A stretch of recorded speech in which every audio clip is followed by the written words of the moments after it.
So I'd like to invite the panel on stage. So please come onto the stage and grab a seat so we can get started and I can introduce the various sectors and representatives that will be talking about partnerships for the Sustainable Development Goals today.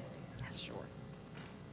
Okay, so to start us off, so as we said, we've talked about the 5 Ps of the Sustainable Development Goals, and we want to look at partnerships. How can we better partner with different sectors and industries and organizations? And we have a great panel here that represent that diversity. So to start, we have Amy Leung. She's the Deputy Director General of the East Asia Department here at ADB. So Amy has over 20 years of experience in water and urban development. And her expertise includes urban planning, water, sustainable development, public-private partnerships, and green cities. Next, we have Jasmine Jarufand. And she is the Planning and Coordination Lead at the UN SDG Action Campaign. Jasmine currently serves as the Planning and Coordination Lead, where she helps shape global advocacy and public engagement strategies for the Agenda 2030. Next, we have Irvi Rodriguez coming from Santa Rosa, and he is representing Toyota Auto Parts Philippines as the CSR projects leader. He manages the corporate social responsibility portfolio of Toyota in the Philippines, including traffic safety, environment, education, health, and risk management. And finally, as we've heard from Jaime, from the Infomediary campaign at the Philippine Rice Research Institute. So please put your warm welcome for our panel. So as we saw from Jaime's presentation, we see a very different demographic of youth that are being talked about here. And of course, when Jaime asked that question, how many of you have considered agriculture as a career option, we didn't see many hands go up, right? But that means there are differences in the sorts of youth demographic, whether that be your education level, your geography, and sort of what interests you. So I would like to kind of start, Jaime, maybe if you can tell us, how did the Infomediary campaign start with this inclusive agenda? And why do you think it's important to ensure that we're including the different types or categories of youth? Well, in the first place, it was a product of my thesis from the University of Queensland. What I saw is that, well, in the Philippines, at least 30% of the population belong to the youth category. And if you speak of 30%, it's like over 30 million people. And if you speak of 30 million people, the next question that you should ask is, what are you going to do with them? And if you speak of what are you going to do with them, you are not just talking of people in Metro Manila. You should also be talking of people in the countryside who are very much into agriculture and who are very much involved in rice farming.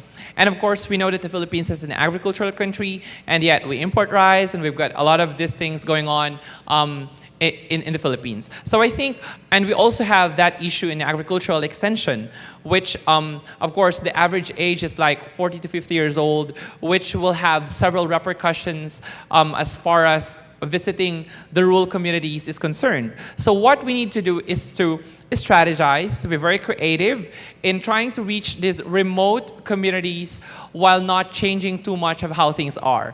And the answer to that is mobilizing the youth, engaging the schools and their teachers. Great, thank you. So as the Sustainable Development Goals, one of the key points of them is to leave no one behind.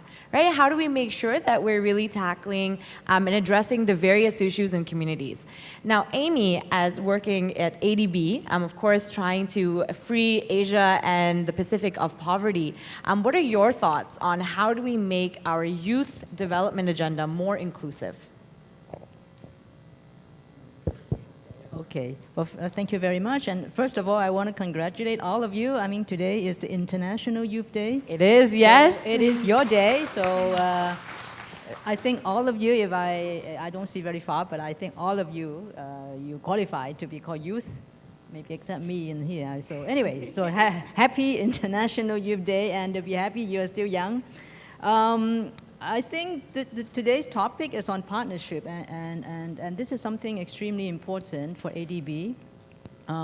We realize that we cannot do development work on our own, right? We may have some funds to lend to our clients, but we want to be an inclusive bank. We want to engage everybody in the process. And very often you realize just top-down approach doesn't work. And so increasingly, we want to, in our project design, we involve stakeholders. We want to make sure that all the affected people and the government, they work together as a team.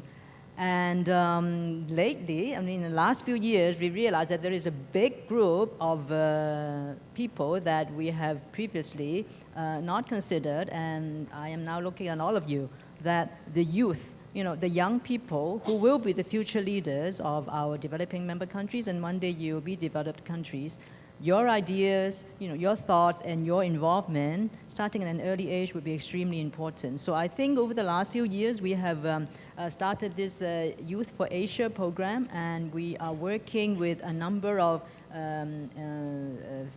agencies, such as ASEC, and all of you, that the youth, you know, the young people who will be the future leaders of our developing member countries, and one day you will be developed countries, your ideas, you know, your thoughts and your involvement, starting at an early age, would be extremely important. So I think over the last few years, we have started this Youth for Asia program, and we are working with a number of agencies, such as ASEC and Plan International, to involve more of you into our projects. We have been quite successful, but there is a lot we can do. In many ways, our past 3 years' experience has proven that you're all very innovative, and you can actually help in making our development work more effective. And particularly, as of this year, we have the Youth for Global Goals. I think this is important. This is something we will be working on for the next 15 years. In 15 years' time, you will all be in very important positions in the society, and we want all of you.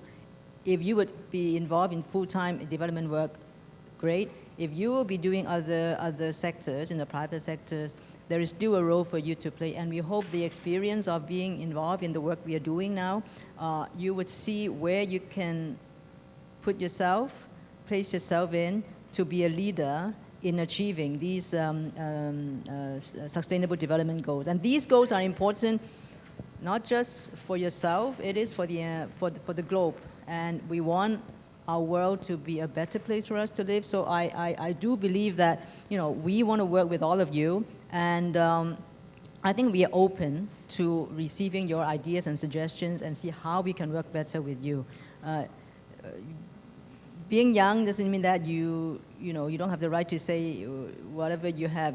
I have, you know, even in the last few days, I have heard so many excellent examples and good work you have done. So please feel free to talk to us. We have many colleagues like Sahin and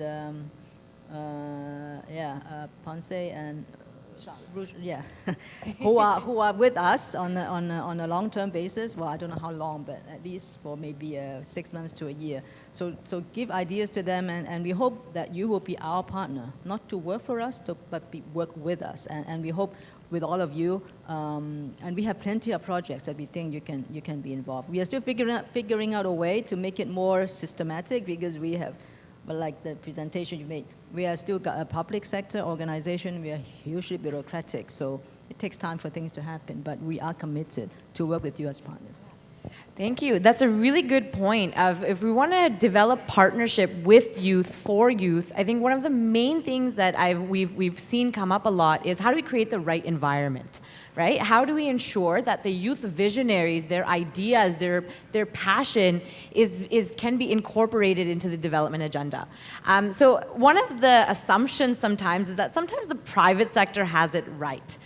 Sometimes it's that whether the private sector is recognizing the role of young people as both employees and also looking at them as benefactors in the CSR programs. So maybe Irvi, if you could share with us, being from Toyota, giving that private sector perspective of how is it that we can partner with youth for development? Yeah, the youth right now is very diverse. So it was since 2005 when we started the corporate social responsibility activities. So for us in Toyota, most of us are just engineer and old folks. So it's quite difficult to penetrate the community. So this is what we do. So we involve the youth in every CSR activities that we do. What we did is we established a scholarship program in our community. So we get the intellectual students, those with leadership capacities, and those who have real commitment in doing community programs. So we involve them in our different activities in partnership, of course, with different sectors like the private and the government and civic organizations. So somehow just working alone, it will be difficult for us to do activities that we are really not aware. So it's important that for the youth, we are developing them to become future leaders, and eventually, if they become interested to work with us, so definitely they will become an asset to the company. And then, of course, when they choose another path of becoming a community leader, at least they're already informed, developed, and enhanced as good leader. So this is how we did. Great. Thank you, Irvi. So looking again at this youthfulness, I know, have many of you tried the VR headsets outside yet? Yes, how amazing is that? It's amazing to see how technology and these new ideas of empathizing with others is really changing the way that we express development. So Jasmine here is, of course, she's brought the headsets with her from New York, trying to change the way that we relate to each other. So Jasmine, the question for you is, being at the UN, again, similar to maybe ADB and Jaime's experience with the government, there's a lot of bureaucracy, right? There's a lot of processes. How do you think that youth can become more engaged through technology and through these ideas of really shrinking the process of engagement? Well, can I just ask how many of you have seen the films that is in the hallway? Can you raise your hand? Okay. So, and how many of you have taken the My World survey that we put out as part of the exhibition? No? Yes? Yes. Okay. So, these are the kind of tools that the UN, especially from our side, the UN SDG Action Campaign, wanted to push out by bridging the offline-online world together. And we see that the youth are our main partners who could drive this engagement because of your creativity, because your innovativeness, because of your you're very well-versed in the technology world. You're the one who could bridge the community and bring their voices into the decision-making processes. And we have done that in the past, for example, with the My World Survey 2015. What we did is we asked simple question in order to make the new development agenda the most inclusive and open process ever.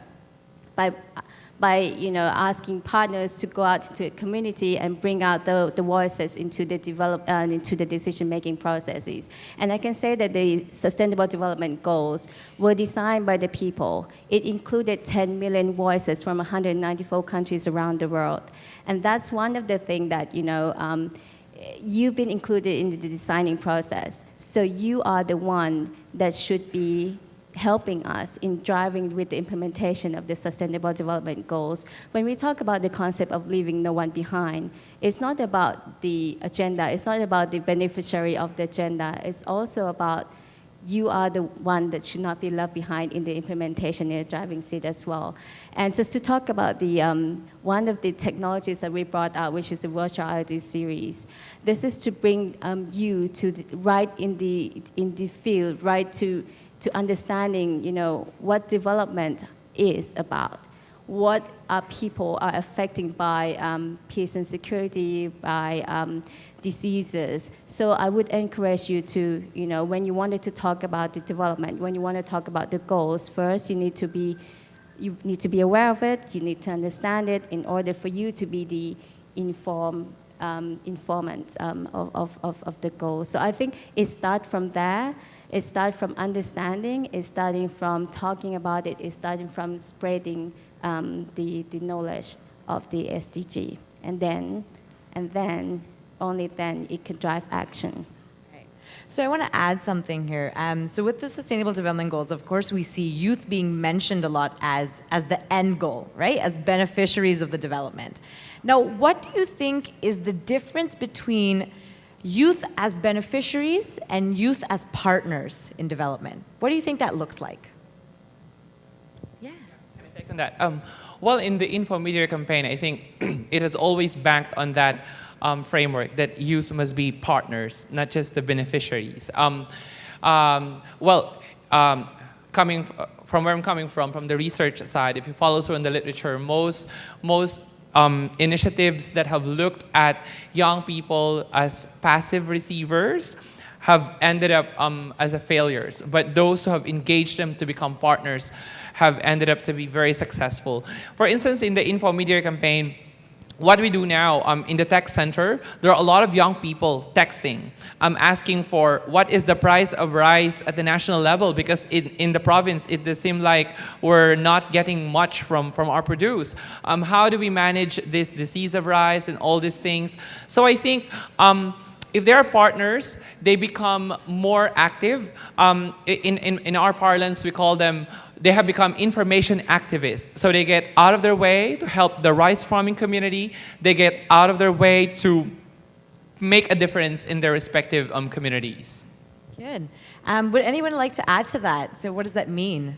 Representing the private sector, I think the youth can be both the beneficiary and then partners as well. Initially, they will be the beneficiaries because we have to improve them, develop them, educate them, teach them everything to become partners in the future. So I think they can be both. So when you are already prepared, I think that's the best time for you to become our partners already. So sooner or later, we old folks, I think you will be the one doing the roles that we are doing right now. So that's a good point. You're saying in the future, right? So it's that they will become. What about now? What do you think about this? How do we make youth partners maybe now?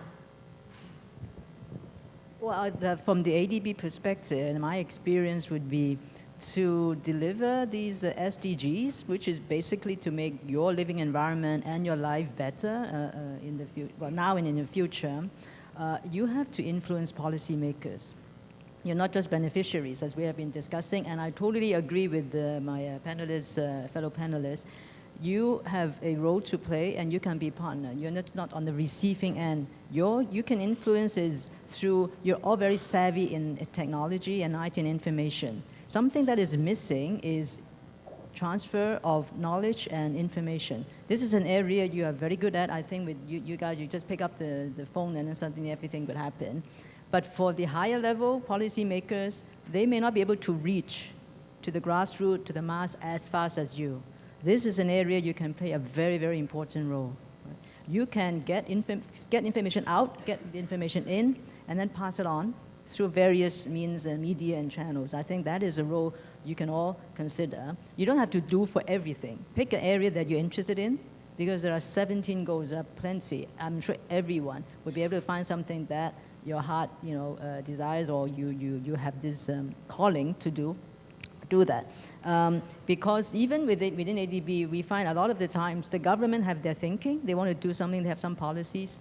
They don't sometimes consult the mass enough, and sometimes they are not aware of the need or the views of the people. And the people are all of you.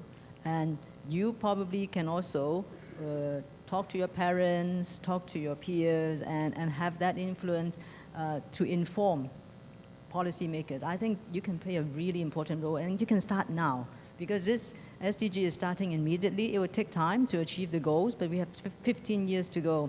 If you start now, I think 1 or 2 years, you will see results. And I think very often on TV you can see, young people are now really pushing and influencing a lot of activities, a lot of events. Influence policies, you can do that. I think Jasmine wants to say something too.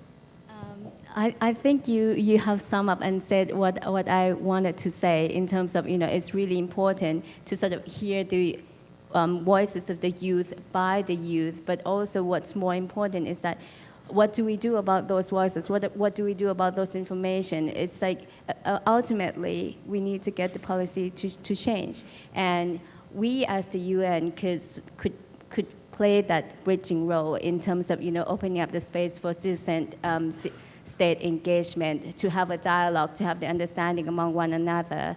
And this is exactly what we've been trying to do with the My World 2030 survey. It's going to be the survey for the next 15 years. And the first 2 years we start by prioritization and baselining exercise by, okay, it's 17 goals, but what is it that most important to your community? What is it that you wanted to tell your local government that this is what you want, this is what our community want? And then we use that to track the progress over the next 15 years. So it's the accountability mechanism building in a way. And this gives you the power, this gives you the voice. The how do we do it? We don't provide you with the cookie cutter kind of tools. We encourage you to come up with what works in your community, and we have done that with the youth partners. Youth are the most creative partners that the UN has ever worked with. No offense to private sector, but but with your energy, with your reach, with your I suppose all of you have Twitter, have Facebook, right? How many friends do you have on Facebook? How many people following you on Twitter, and how many people you followed? So those are like the sort of the entry point that you could get the information across, that you can get the information back to the UN as well. So I guess that's the starting, and I can add a little more perhaps afterwards. Jaime's got a little bit to share there. Yeah, just two things. How do we get them to move? First is empathy and message clarity. Empathy. In the Infometeor campaign, what we noticed is that at first the expectation was only those children from rice farming households will serve as infomediaries, will serve as information providers. What we noted was even those from non-rice farming households actually ended up searching information for rice farmers. The young people are empathetic. The empathy is really, really high among young people, among the millennials. Second is message clarity.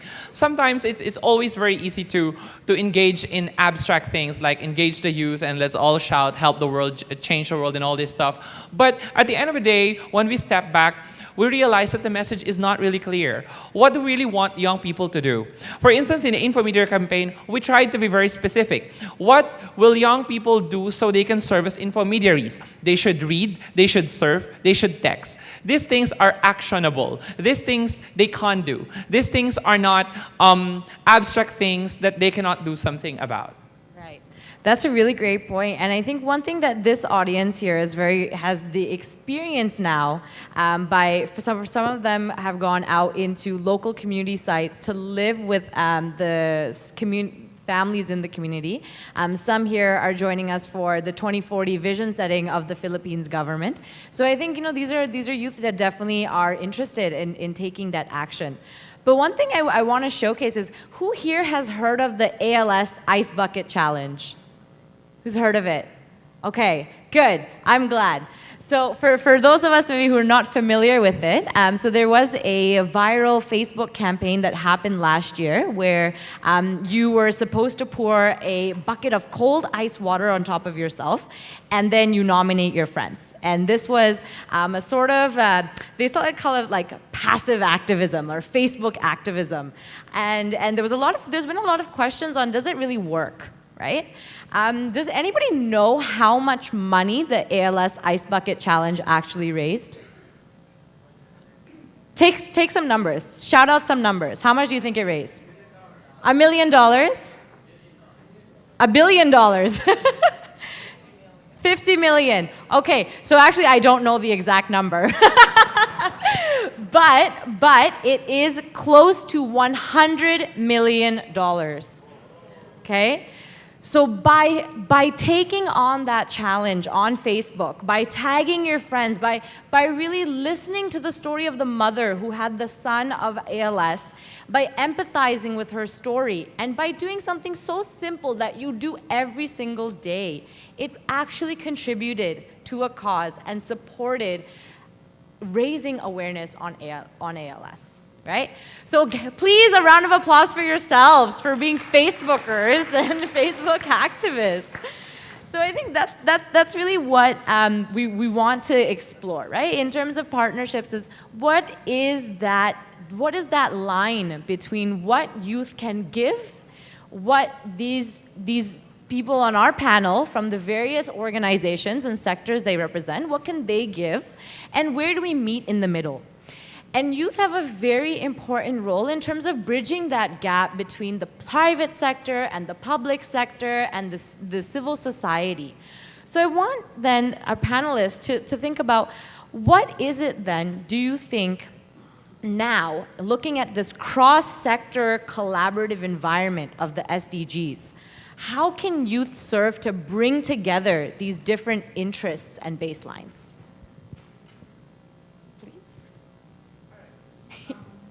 Shared need and shared space.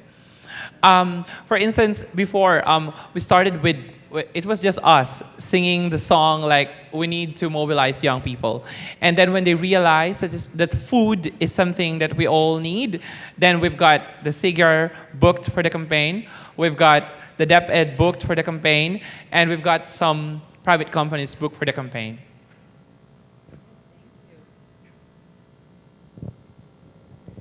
Well, for the youth, for example, for us in the private sector, we are really concerned more of the safety, of course. It's always the safety.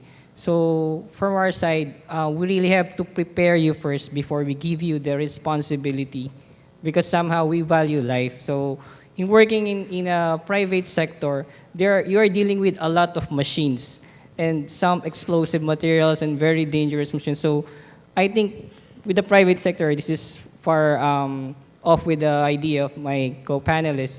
It's because that we really have to empower you, guide you, and prepare you. Because the task you'll be doing when you are already in the corporate world, some of it entails a lot of danger.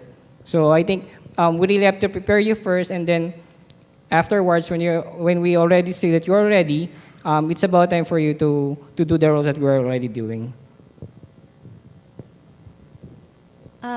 I guess for us, first of all, is to sort of provide you the information that is digestible, that is quick, that is catchy, so that you'll be able to sort of understand and use it as an information in order to pass it on. But also, we're providing the tool that is, I said earlier, it's not cookie cutter. It's something that is adaptable, that is usable by the youth group in different countries, in different culture setting, in different socio-economic background.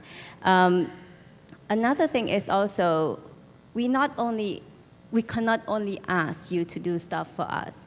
We wanted to hear from you, what is it that you want? What is it that, that we can do for you? We're here to help. We're here to provide a platform to bridge that connection with the connectors. So think of us as the entry point.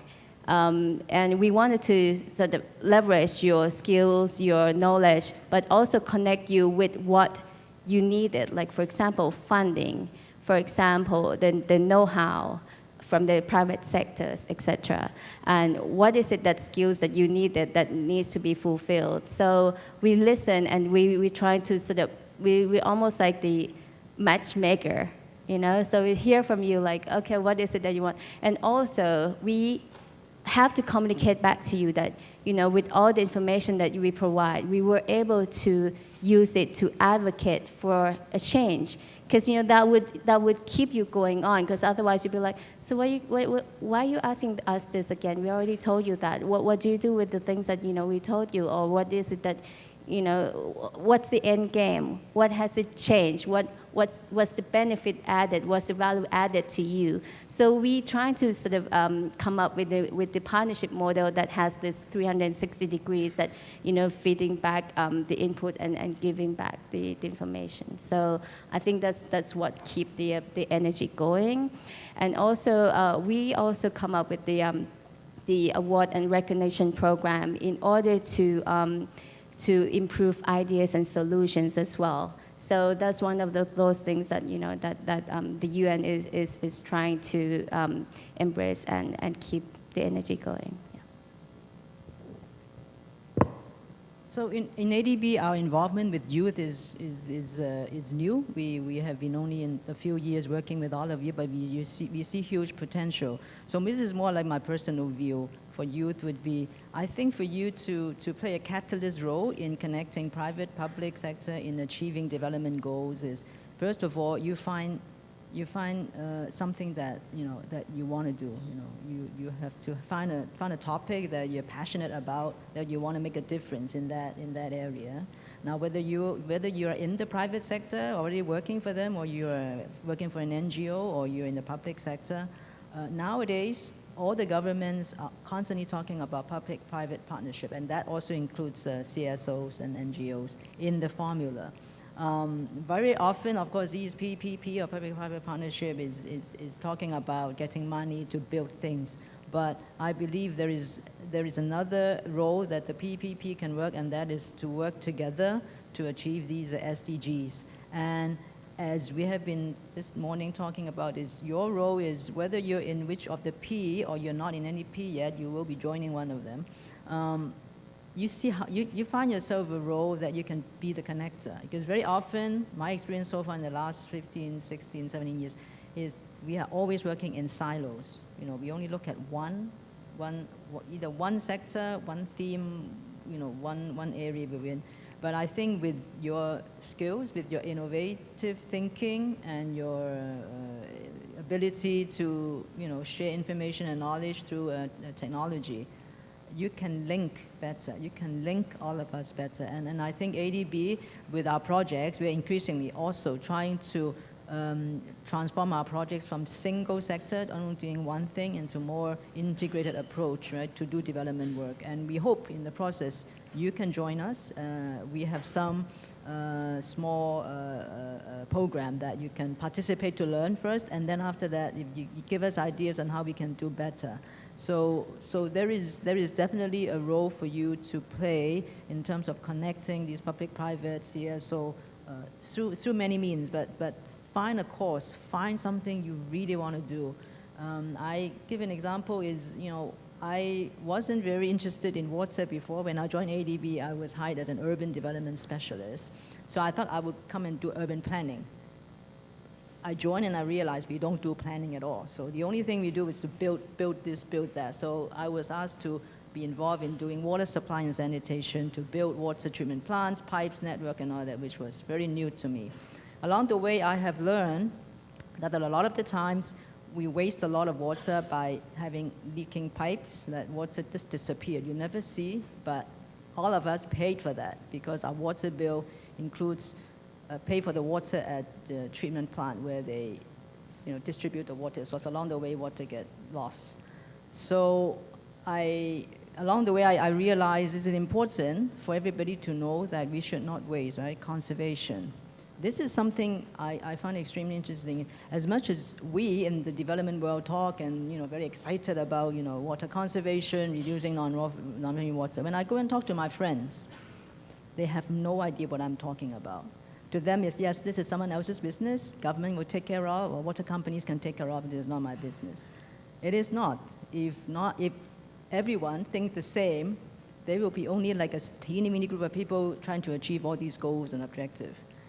So I think you have a role if you can educate your friends, your family, everybody you're connected to, with their role in achieving many of the things that whatever you want to achieve. So right now, I hope we can achieve is zero waste in solid waste, and for non-revenue water, we are trying to tell our government all your projects before you build a new water plant.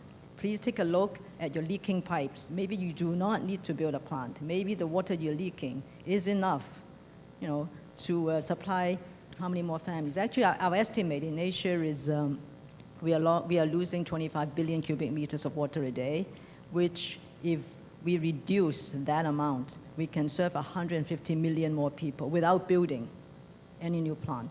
So there's a lot of things you can do, and this is not something just private sector or public sector. It is something all parties need to be involved in, and I strongly believe you can play a role in that. Thank you, Amy. Thank you, Amy, and thank you, panelists. Now I'd like to turn it, okay, thank you, round of applause. Okay. So now I want to turn it over to the audience. If you have questions, maybe you have a great story you want to share with the panel from your experience, or maybe you want to ask them about theirs. Hello, first of all, I'd like to thank all the panelists for giving us your time. I'd like to ask two questions. I'd like to direct it. Unfortunately, I forgot to catch the name. For the one in the middle, ma'am, you with the polka, that's the beautiful lady, and Ma'am Jasmine and the Sir.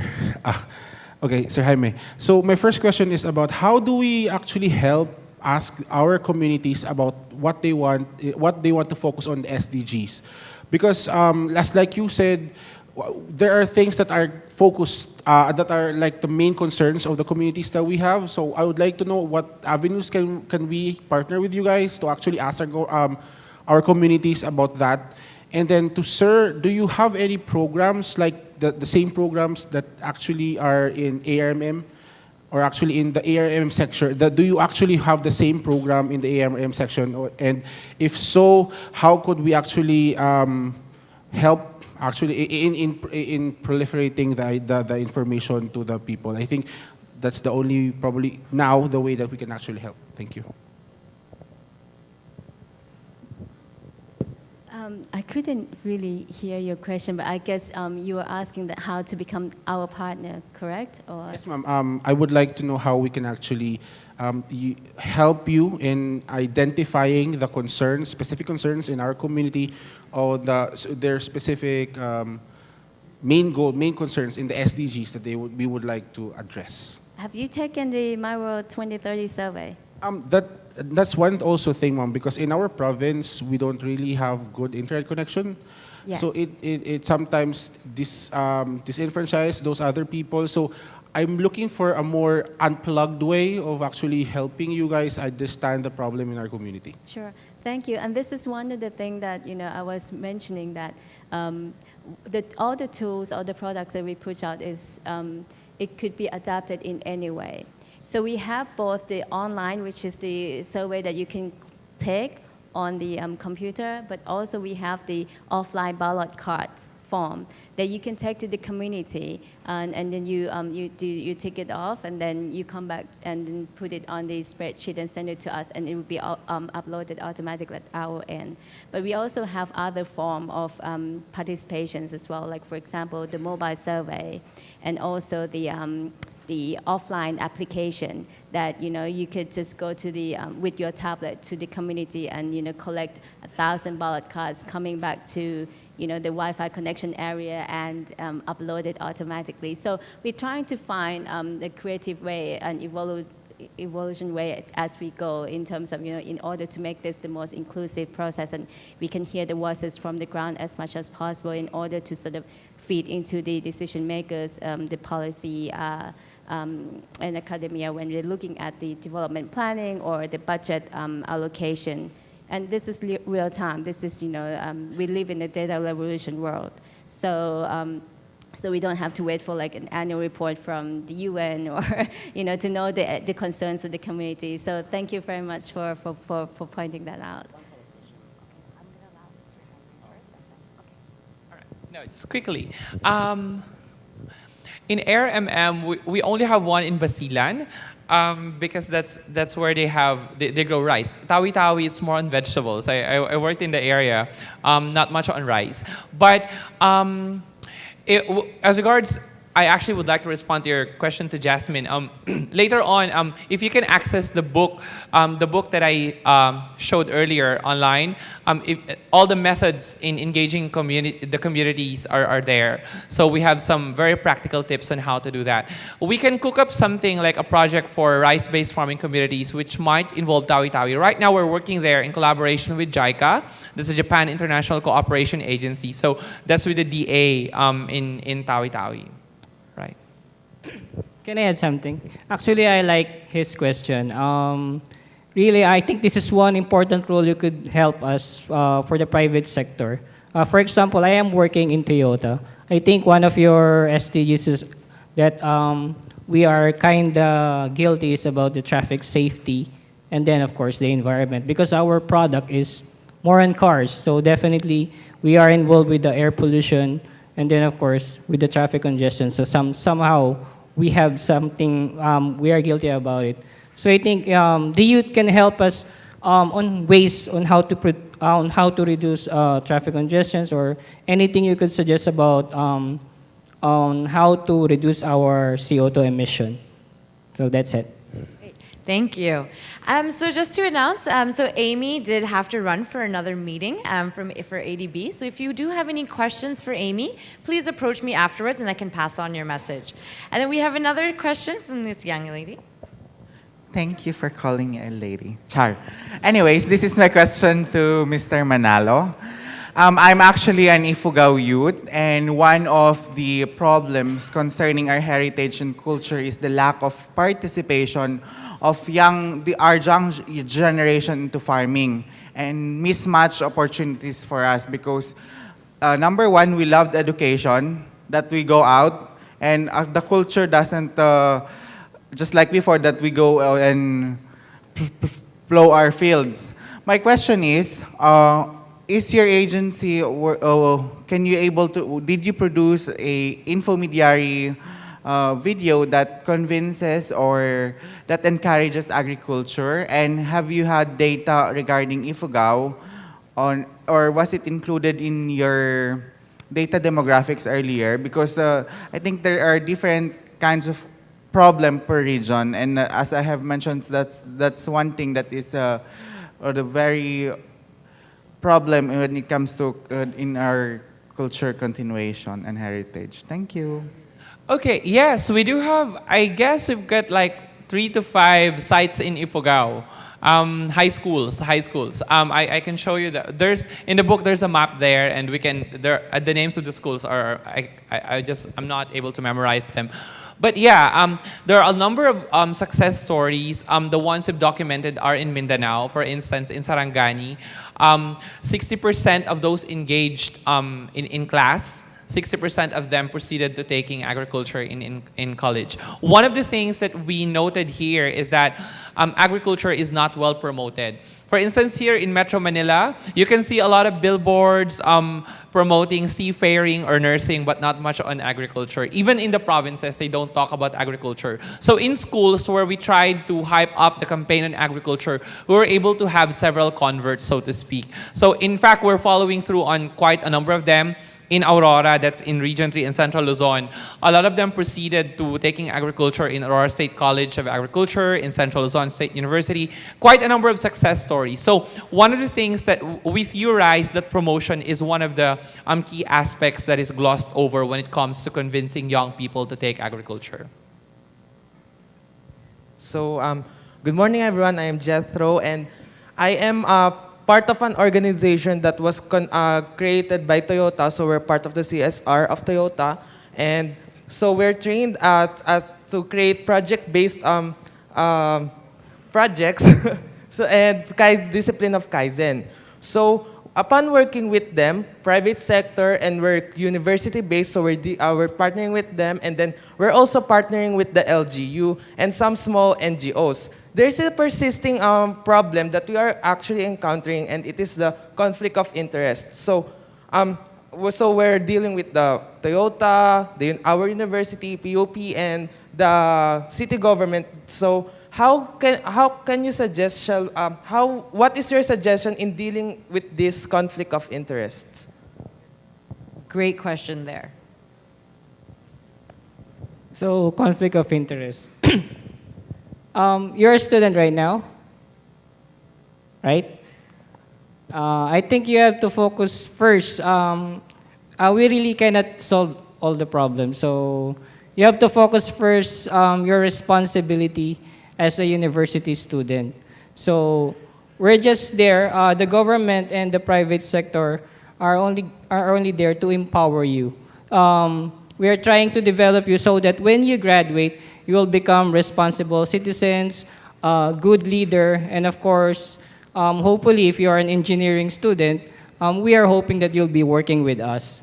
So somehow, you prioritize being a good university student, and then of course, when you involve in your community projects, when the government try to work with you, so it's also, you can only represent them also.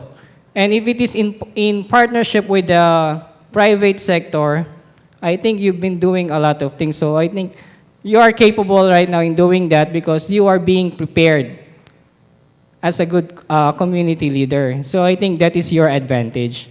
So I don't see any conflict of interest as long as you can do it and as long as you are gaining a good grades with your studies. I think there'll be no problem with it. I wish to add, I think there will always be conflicts of interest wherever you work in. There will always be conflicts of interest, private, public, NGOs, INGOs. I think the key is to work within the zones of the possible. You try to search for people who share the same passion, share the same interests.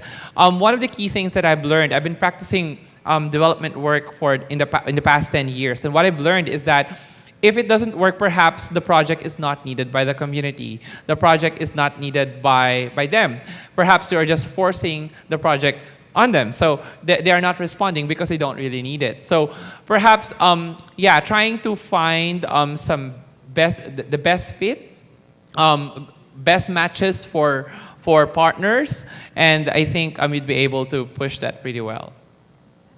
Maybe Jasmine, if you want to add to that, coming in from such a big multilateral agency, what's that like?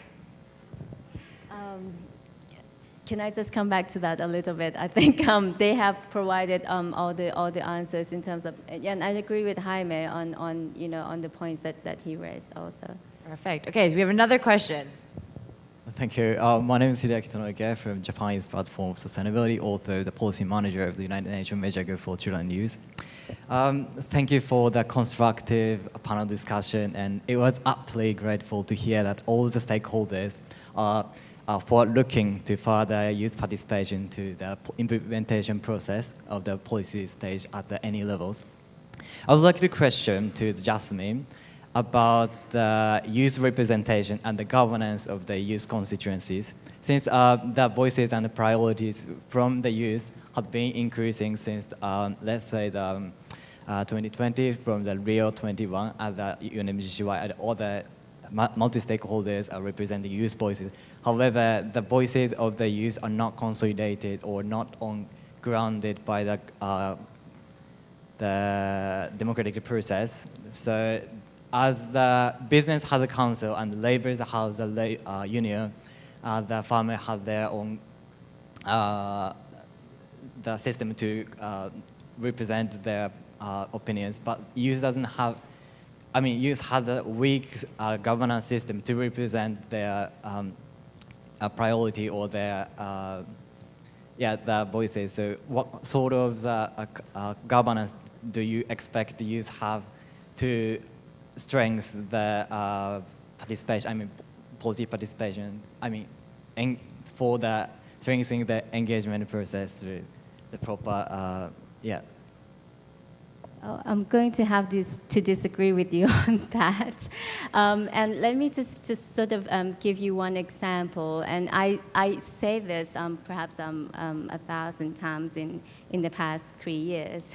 One of the, first of all, at the UN, we are opening up this process. And we can, and as I said earlier, that the post-15 agenda, which is the Agenda 2030 right now, is the most open and inclusive process. And I would say that out of the 10 million voices that we receive Guess how many percent that was from youth? A wide guess. Barely 30%. Pardon? He said barely 30%. No, actually, it was over 75% of voices that came from youth. So congratulations on that. And I would say that the design of these goals were very much, the voices that we heard from you guys that has been able to sort of given us, the UN and the member states and the negotiators of the goal to come up with all these 17 very inclusive agenda. And you can see that the difference between then and now, the Millennium Development Goals only address one angle, which is the socioeconomic issue. But now we have to talk about, the climate change, the peace and security, because we see that, those are the issues that has an effect not just on, the world, but also, to everyone's life as well. So I guess that's the process, and we are strengthening that process by extending a couple of initiatives from our side to strengthen the citizen state mechanism, and this is where youth can play a role in it. So and that's fitted directly to the decision-making process. So in terms of the governance, this will make it a stronger and a more open and transparent, I would say. Great.